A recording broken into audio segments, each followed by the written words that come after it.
Hey guys, Coach Jason. I hope you're all doing well, staying safe, being healthy out there. I want to emphasize a couple of things that I emphasize in other videos, but I want to come from a little bit of a different angle to give you things that I either as a coach or an athlete that generally don't come at top of mind, but are extremely important. Okay, and they're not to be overlooked. Number one, recovery. Now, come from a different angle, like I said. Recovery is important. We all know this. Sleep, nutrition, all these things help.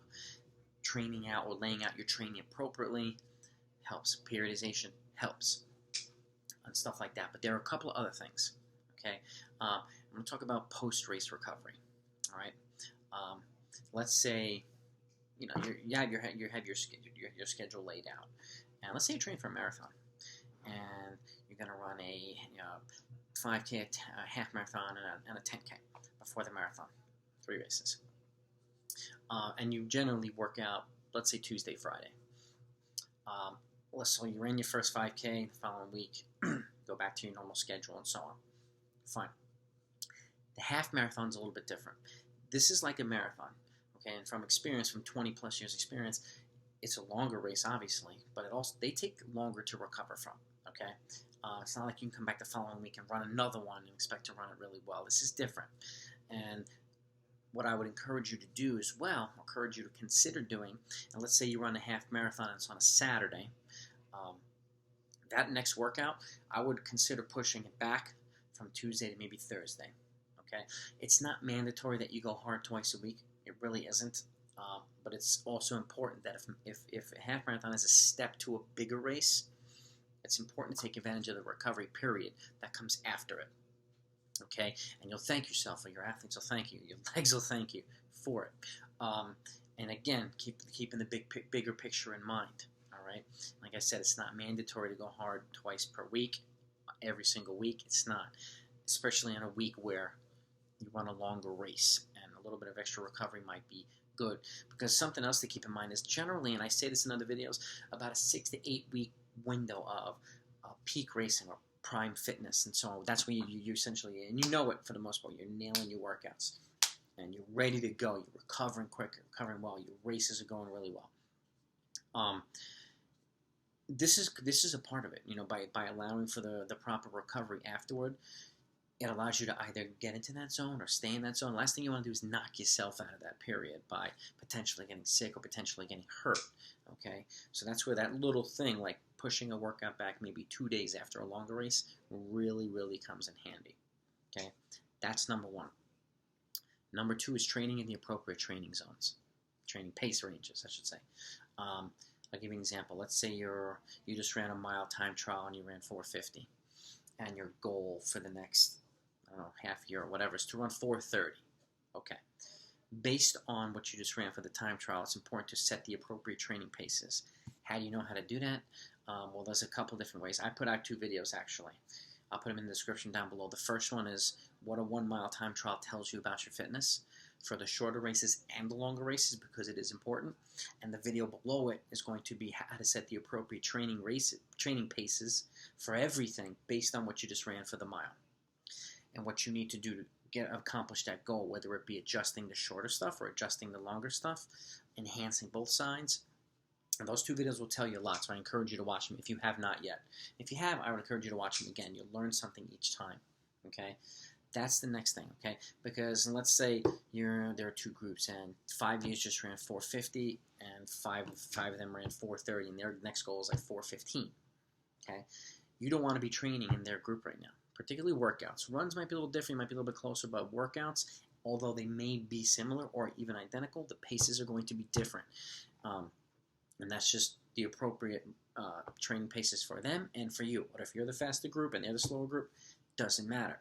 The reason why you're training the appropriate training paces as well is to not only keep progressing, but it ties into the first thing I talked about, which is recovery.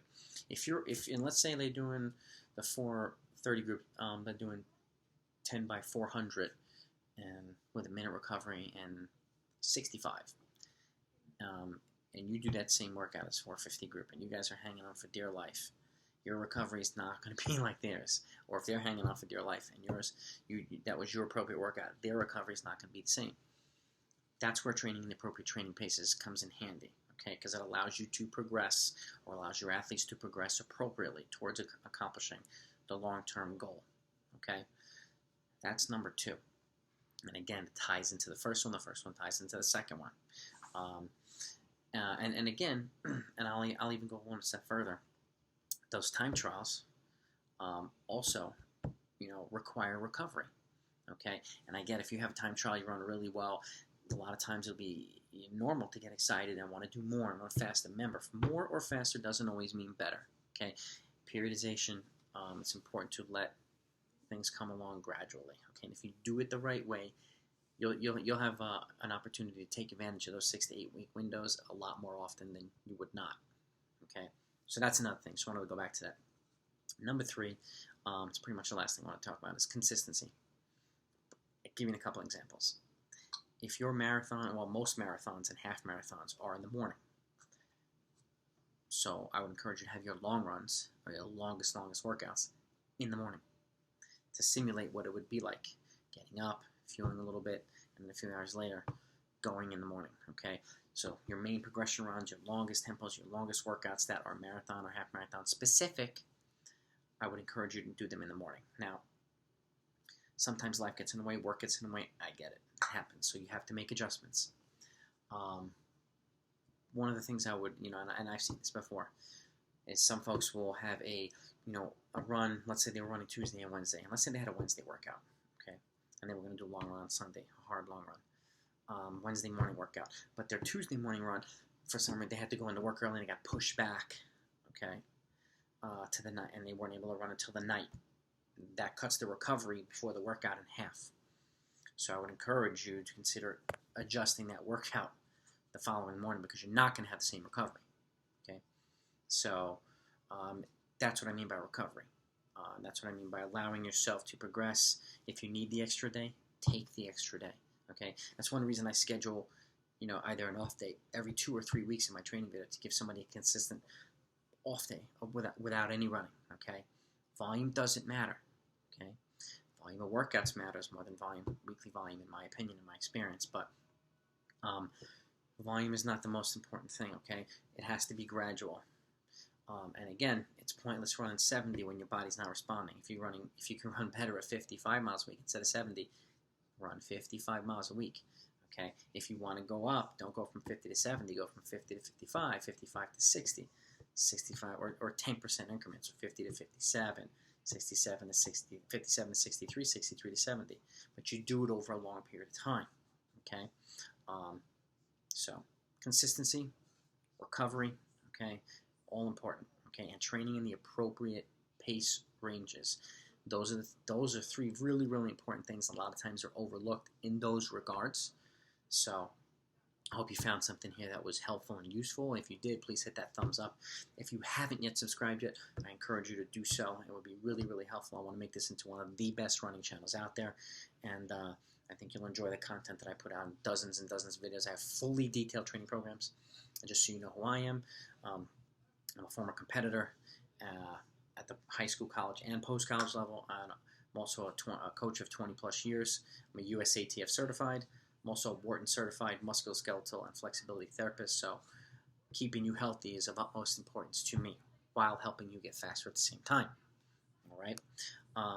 So with that said, be safe. Look out for each other, okay? Be healthy. And if you haven't hit that subscribe button, please do so. It would be greatly helpful to my channel. I want to continue growing it. I want to continue sharing with the running community. And this is something that, if you feel would benefit someone else that you know in the running community, feel free to share it with them. I want to help as many people as I can. I learn from you folks just as much as you learn from me. All right? So again, be safe. Look out for each other. Talk to you soon.